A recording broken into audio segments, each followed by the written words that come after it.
The United States and Canada are so much more than neighbors in trade, in defense, in language, and a long, complicated history of migration back and forth across borders. Our countries are deeply intertwined, yet very different. Maybe that's been most obvious during difficult times, including some recently, when tough talk put noses on both sides of the border out of joint. No need to name names here. There is a new U.S. ambassador to Canada. He is David Cohen, and he joins us now in our studio, and it's my pleasure to welcome you to our studio, Ambassador. Thank you very much. It's a pleasure to be here. Now, you have to, I'm going to give you a nice, easy question off the top here, and you have to do your best not I didn't know there were any easy questions. Well, here comes. I'm giving you fair warning, but you can't give me a real sucky answer, okay? You got to give me a on-the-level answer. You've had the job for almost a year now. You've traveled all over the country. You've met lots of people. Tell me something interesting. Maybe what's the most fascinating thing you've learned about Canada and Canadians you didn't know before you got the job? So I'm gonna give you two answers to that. One is the serious answer, which is a really important answer, and that is that I did not fully appreciate the loss of trust that had occurred on the part of Canadians for their relationship with the United States. As you said in the introduction, the relationship between our two countries has historically been incredibly special and important in every dimension: trade, defense, intelligence, values, our leadership on the world stage. But it had taken a hit in the last 5 years, and I did not fully appreciate the impact that had on Canadians and the trust that they had for the United States and for the relationship. And I've tried to spend a lot of my time here and really have said that one of my most important responsibilities is to rebuild that trust. So that's the I think the serious answer. I think the slightly less serious answer is how big this country is and how diverse it is.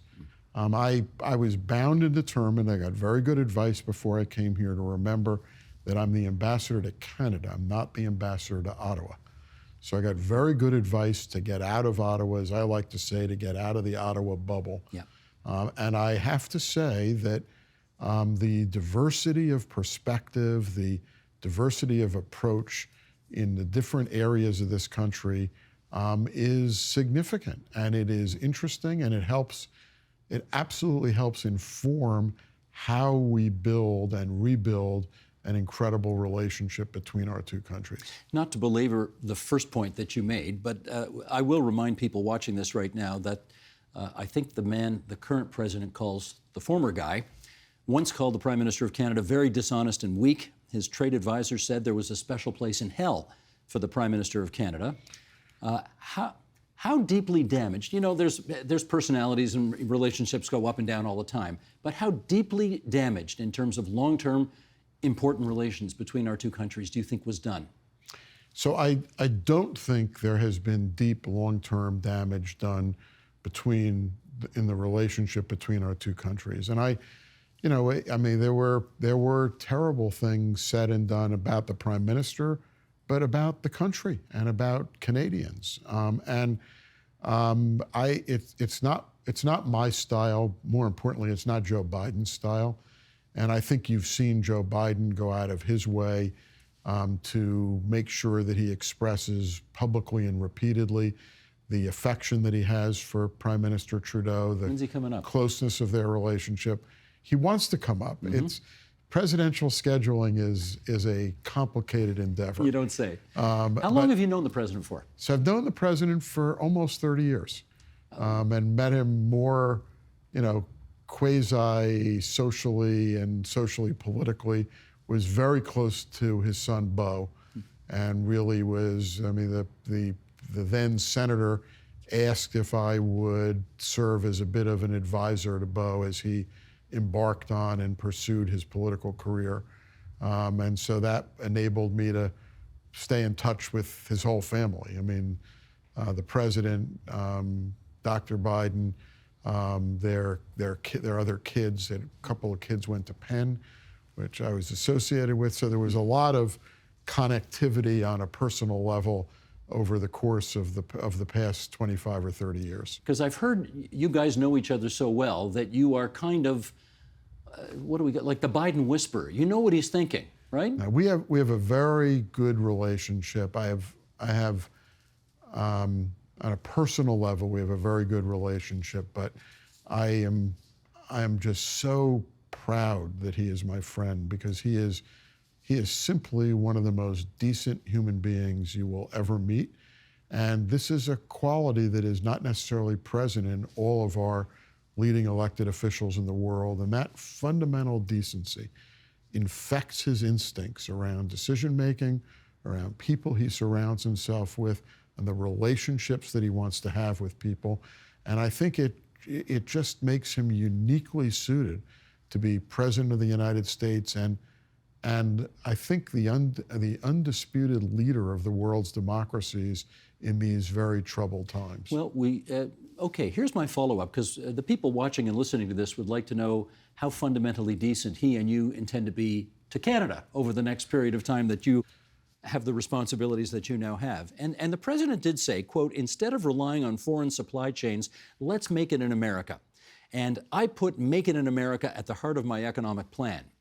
And when people in this country hear that, and of course, we're a big trading country, we wonder whether we should be nervous when we hear these kinds of statements. So I'm happy to say that Canada has no reason to be nervous. And elected officials and presidents say a lot of things, and they say them at different times in different contexts. The language you were quoting came from the State of the Union address, where the president was trying to make a point about the importance of the integrity of United States supply chains, but most of the reference was dealing with the integrity of those supply chains as a defense mechanism against autocratic countries like China and Russia. Those comments, by the way, were prescient with what has happened with Russia, Ukraine, and Russia trying to hold the world hostage with its energy exports, and that's exactly the kind of behavior that the president was trying to protect against.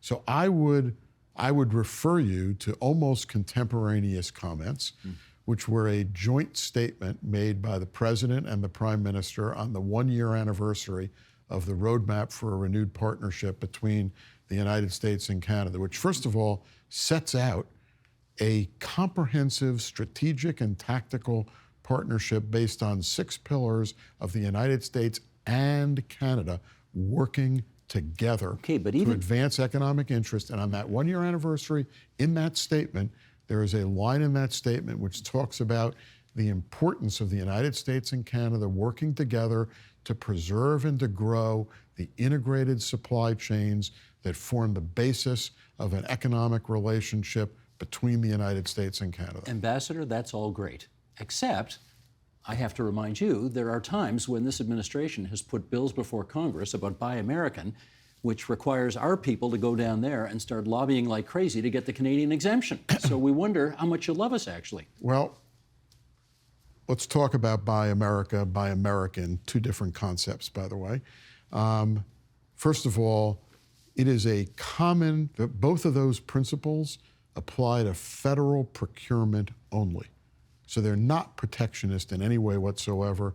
A protectionist approach would limit Canadian business participation in the overall trade and economic relationship with the United States. I'll remind you that that trade relationship is 2.6 billion Canadian dollars a day. It is Canada's largest trade relationship. It is the United States' largest trading relationship. And on top of the national figures, more than 30 states in the United States count Canada as their #1 export partner. That doesn't sound very protectionist to me. But we occasionally have to remind you of that all the time. Well, you don't have to remind me about it. Not you, but... You don't have to remind me of it. So that's number one. Number two, it is simply a common element of national procurement policy to at times favor businesses located in the country spending the money. Canada has Buy Canadian policies in its federal procurement. And as recently as COVID procurement, Canada Canada implicated its Buy Canadian standards to limit purchases of COVID supplies, personal protective equipment to Canadian businesses in an explicit Buy Canadian policy. So these are not, these are not tensions. They're the way countries do business. And it's simply, Canada doesn't have to come down to Washington and beg for waivers and carve-ins and things like that. It's just all part of an ongoing dialogue which occurs in the context of the legislation, in the context of the relationship. And the great thing about the United States-Canadian relationship is that there's enough affection, there's enough trust among the negotiators and the people working on this, that these things get worked through. And they get worked through in a way that works for Canada and that works for the United States. And, take the electric vehicle tax credit as a great example. That got worked out. It got worked out in a way that was very favorable to Canada. The new standards and the There's a lot of scary headlines before they got there. I don't think those scary headlines were justified because it was a proposal in a proposed piece of legislation that I did not believe was going to pass. Okay. And it turned out not to pass. So that got worked out, and the sign of how powerfully beneficial that arrangement is to Canada is that the rest of our allies are throwing a temper tantrum about it, threatening to go to the WTO, World Trade Organization, complaining about it. So the European Union, the UK, Germany, all the rest of our allies are upset about the arrangement that we have worked through in the way we always figure out a way to work through mutually beneficial trade relationships with Canada. Okay. Let me ask about foreign affairs. We're in a dangerous world right now. Which countries, in your judgment, are the greatest threat to our two countries? Well, I don't have a long list. I guess that's the good news. I'm going to put two countries on the list. One is Russia. And obviously, Russia has demonstrated its unreliability in the world through its illegal and unprovoked invasion of Ukraine, which involves some of the most horrific acts that have been conducted in a war proceeding in the past century or two. And the Russia as an autocracy is a threat to democracies, and it is a threat to the United States and Canada as well. Second country is China, which is a more subtle, but I think an equally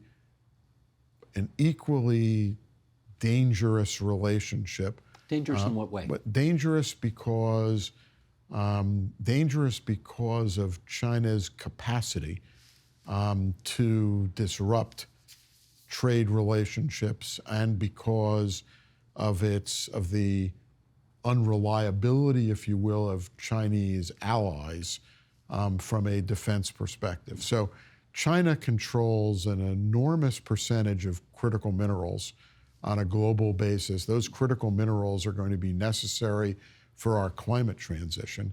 To have to rely on China to supply the lithium for batteries for electric vehicles at whatever price China may end up wanting to charge for that is dangerous for our climate ambitions, and it's a dangerous reliance for an unreliable autocratic country. So that's an economic and a trade basis. Do you think we're too soft on China in this country? So I don't think I can say yes to that. I don't think. I mean, Canada says all the right things at the right time. I don't know that and I think Canada is working on a more fully developed, articulable policy and approach toward China. I mean, Secretary of State Blinken laid out the United States approach to China. It's clear, it's definable, it's innovate internally, innovate on the things where we can control the markets and economies, get together with our allies and join with our allies to be in a position to take advantage of that internal innovation and then compete against China. We can't cut China off. They're second largest economy in the world. By the way, they're one of the largest, top 2 climate emitter. If we're going to be serious about taking on climate change, we have to work with China to be able to do that. On the other hand, we can work with them and compete against them where it's appropriate to do so, but we can call them out for their distortive market practices, for their human rights violations. We can take them on when they are not competing fairly or appropriately, and when they are imposing unfair labor standards on their workforce, and when they are engaging in arbitrary detention, an effort, by the way, in which Canada has led the way in the world for the Declaration Against Arbitrary Detention. So that's the United States policy. It's pretty clearly articulated. Innovate, collaborate, and compete. Okay. I think Canada's working on this. Foreign Minister Jolie has said that she is close to releasing Canada's Indo-Pacific strategy, and I take her at her word. She's a very talented foreign minister. I think she's done a terrific job, and I think everyone should take a breath and give her an opportunity to release that policy. And I just have very little doubt that it will be consonant with the mutual approaches that the United States and Canada have used relating to China. Okay. I want to circle back to something you said earlier in our discussion about Joe Biden being essentially the sort of leader of the democratic forces of the world right now, and share with you a public opinion survey which, well, those of us who like democracy found somewhat disturbing. You know, there's a new report from a UK-based think tank called Onward, which shows that 6 in 10 18 to 34-year-olds agree with this expression: having a strong leader who does not have to bother with parliament and elections would be a good way of governing this country. 18 to 34-year-olds, 6 in 10 believe that. That's in the UK. Similar numbers in the United States, and I'm sad to say in Canada as well. Why does this next generation coming up, in your judgment, seem to find increasing authoritarianism appealing? So I'm not 100% sure that that answer is authoritarianism. By the way, I have 2 sons in that age group, and they're both fantastic. They may not be normal. They may not be normal members of that particular age group. They bring a slightly different sophistication no, you're right. to the table. I'm overreaching when I say authoritarianism, but they don't seem to love democracy as much as this generation. Well, I think, so I'll answer that question, which is, I think democracy can be messy. There's no doubt about that. It's one of the hallmarks of democracy. And when you are a young person, you may be looking for a little bit more order and certainty than democracy is able to deliver.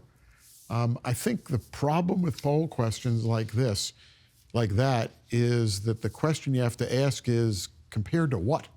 Mm-hmm. So they may not be fully satisfied with the structural status quo, and there's a lot not to be satisfied with. Mm-hmm. But if you then line up what we have versus what the choices are, you're not going to find any other choice that's going to gain a majority of acceptance from that age group or from any other age group. We used to have a prime minister named Brian Mulroney who used to say, "Don't compare me to the almighty, compare me to the alternative." Well, that's exactly right. Well, but this generation doesn't seem to be doing that. But but it often doesn't happen that way. So I forget who, you'll probably remember this, but I forget who said this, which is, democracy is sloppy, and you can be messy, and you can be critical of it until you compare it to any other form of government. Well, it's sort of Churchill, who said it's the worst form of government anywhere in the world except for everything else. Right. So I think that's the answer. Mm-hmm. By the way, we're about to have, and I don't want to play political consultant, but we also have this when you reach a certain point in leaders' terms. So, Prime Minister has been Prime Minister since 2015. Mm-hmm. You get to a point in polling. President Biden is going to be at the midterms. You get to a point in polling where when you're polling your leader against the field, just in general, about how's he doing, job performance ratings, satisfaction with government, doesn't show up. They don't show up very well. This is everyone. This is not just Joe Biden, not just and not just Prime Minister Trudeau. But as soon as elections crystallize, and as soon as you get to a point where you're comparing Joe Biden to a choice, where you're comparing Prime Minister Trudeau to a choice, all of a sudden their numbers improve. Well, we'll see. But that's what what tends to happen. History does show that does happen. You said democracy's messy. It sure is, and we saw some very messy democracy earlier this year. We had a big convoy take over our nation's capital.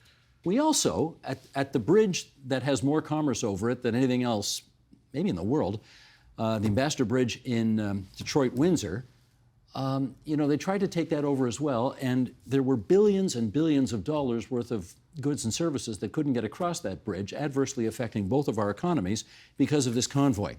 And I wonder how close did the U.S. come to getting involved in resolving all of that? So first of all, I'll put a number on it for you if you want, which is over $300 million a day in products and goods crosses the Ambassador Bridge.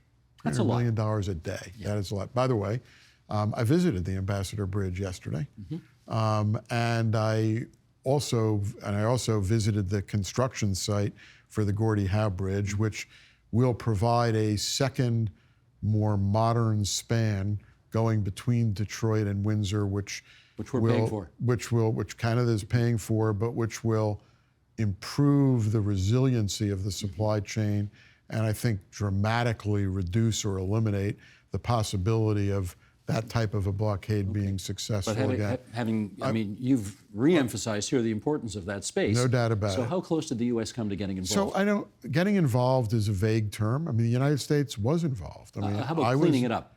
I don't think the United States came close to that at all. I think there were many conversations, cabinet-level conversations. I was having conversations with ministers. I was reinforcing what our cabinet members were saying to their counterparts in Canada. There was White House involvement. There was a lot of advice being given, and it was advice. It wasn't do this, do that. It was, gee whiz, we're thinking about this. What's your reaction to that? But there was no anger. I want to be clear. I mean, this is a place, I remember it was early on in my ambassadorship. It was the first time I had a chance to observe the way in which our two got here December 1st, exactly. Yeah. So it was exactly what I would hope would happen between two friends and allies who cared about each other, who respect the sovereignty of each other's nations, but who knew that we collectively had a very serious problem. And I think Canada, you can quibble about whether it took too long, but ultimately Canada took the steps that were necessary. They reopened the bridge. They cleared the truckers out of the city of Ottawa. There was damage. I'm not going to say there wasn't any damage, but I think there were lessons learned, and the two countries have continued to talk about how we make sure this doesn't happen again. How do we make our supply chain more secure and more resilient?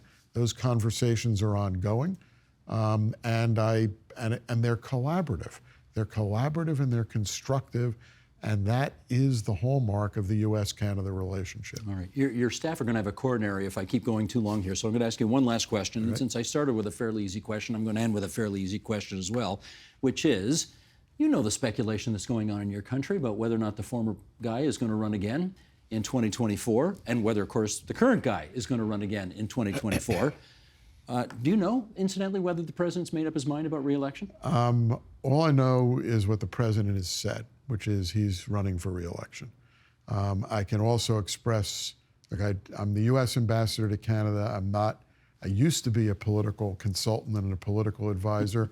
I try to do as little of that as possible in this job, but I will say on a personal level that I don't know of anyone else in the Democratic Party or the Republican Party who is as qualified as Joe Biden to be president of the United States, who can do as good a job domestically and internationally as Joe Biden is doing.